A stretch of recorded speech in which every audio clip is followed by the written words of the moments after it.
Guys, I'm back. I know, I know, I know, I know. You got a lot of questions.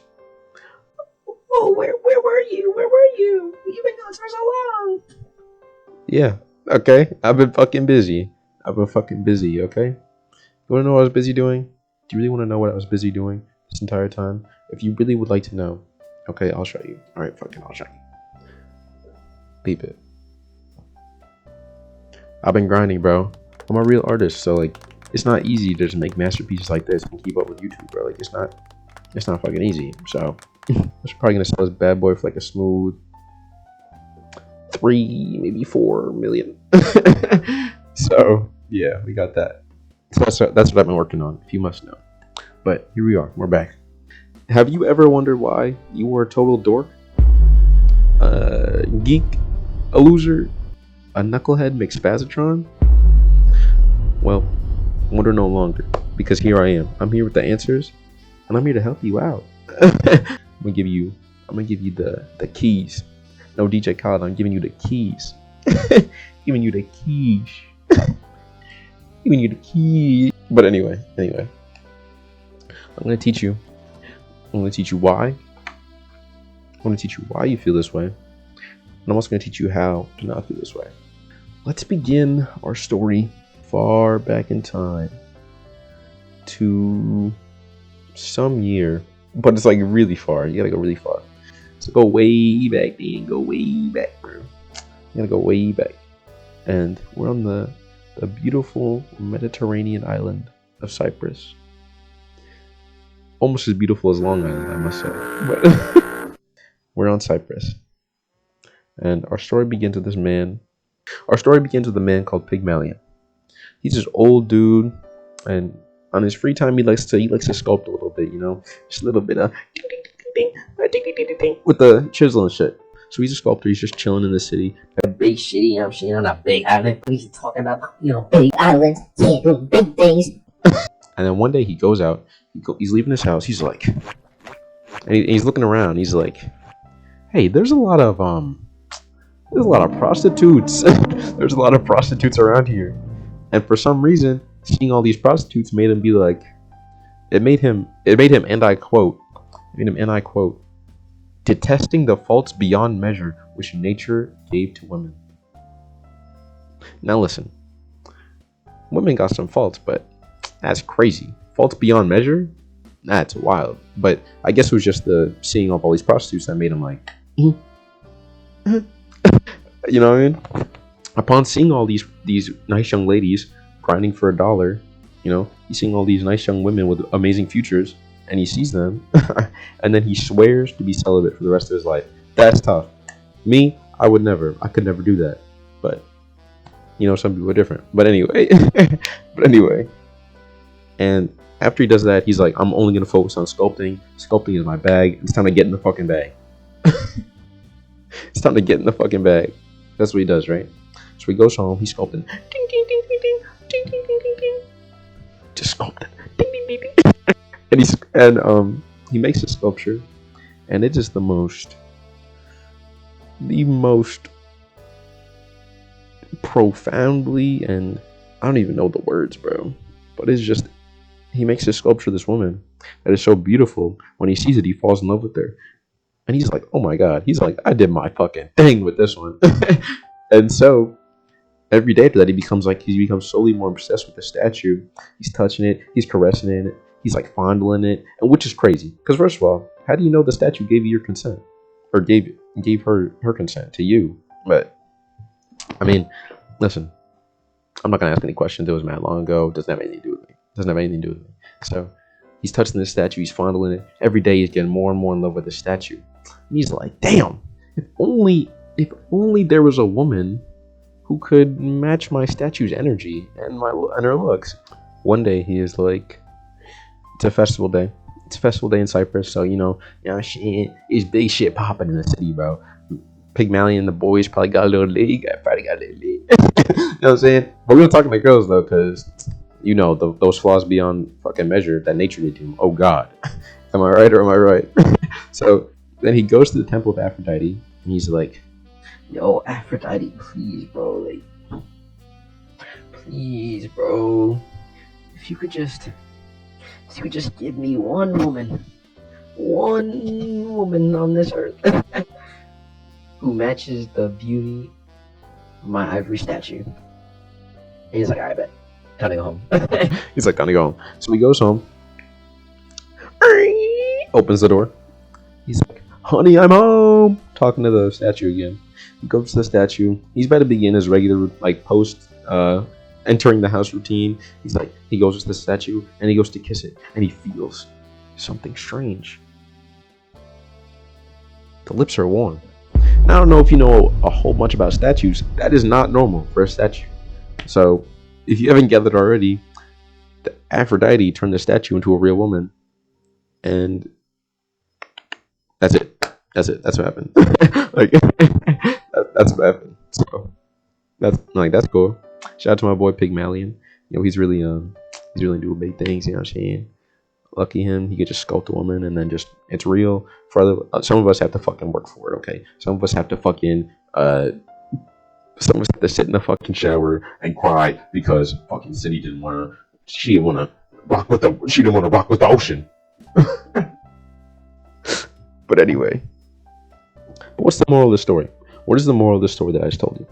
Well, apparently, if you go to Aphrodite and you sacrifice some shit at her temple, she will make any woman you sculpt real. So that is cool, and that's very useful information. However, for me personally, someone who's not a sculptor, I don't find a great deal of use in that information. That's just me. But there is another moral in there. This is what we call the Pygmalion effect. Now, Pygmalion effect states that whatever you expect your reality to be, or not whatever you expect it to be, whatever expectations you have for yourself or the future or some event, the results of like whatever's going to happen are going to be more based around like your expectations of how they were going to go.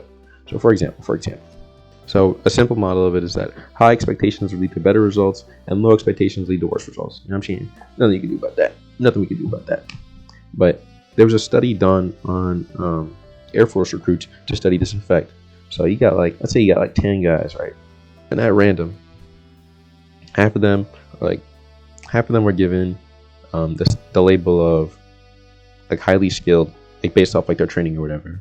And the other half, like this wasn't actually like based off their training. It was just like given arbitrarily. So they gave one half highly skilled, the other half lowly skilled. And then they fast forward like however long it takes to fucking train an Air Force guy, and they were like, yo. A lot of these people that had the low skill thing on them, they are not here anymore. They dropped the fuck out. And a lot of these high school guys, they're at the top of the class. I'm like, that is the power of expectations, ladies and gentlemen. If you expect yourself to win, or at the very least, if you hope for yourself to win, there is a much better chance of you actually winning than if you have negative expectations for yourself or just situation in general. Let's imagine there's a hot dog eating contest, right? And the prize is $1,000. And guess what? We need $1,000 to save Grandpappy's old truck, or it's gonna get repossessed by the fucking bank tomorrow.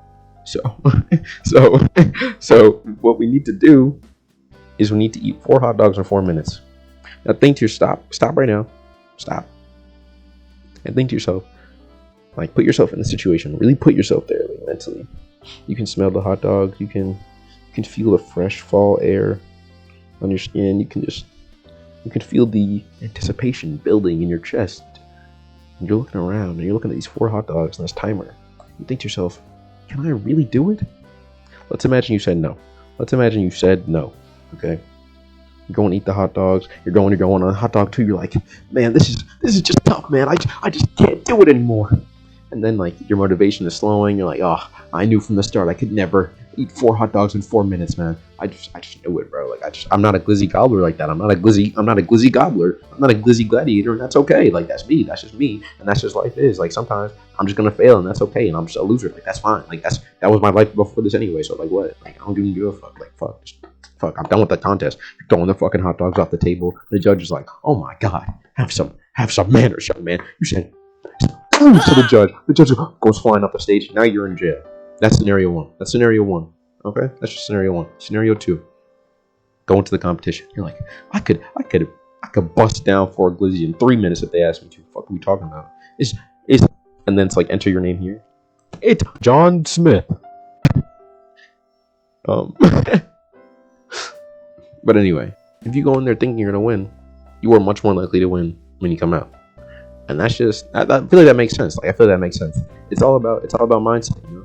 In anything where you have to like accomplish something, your mind is the one driving you.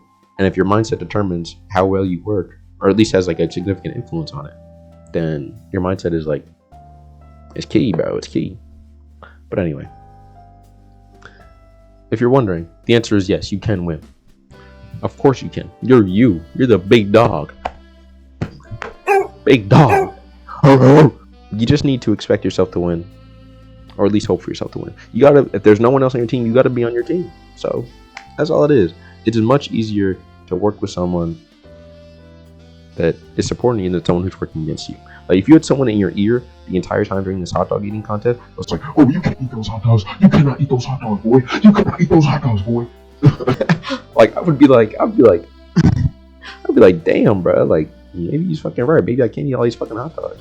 But if you got someone like, come on, let's go. You can eat those hot dogs. Come on, one more glizzy. Put that glizzy in your mouth. Swallow it all. I'd be like, all right, that's a little questionable, but I appreciate the support. Like, I really do. Like, I do appreciate the support. And you might be able to get it done, but I don't want to drag the message out.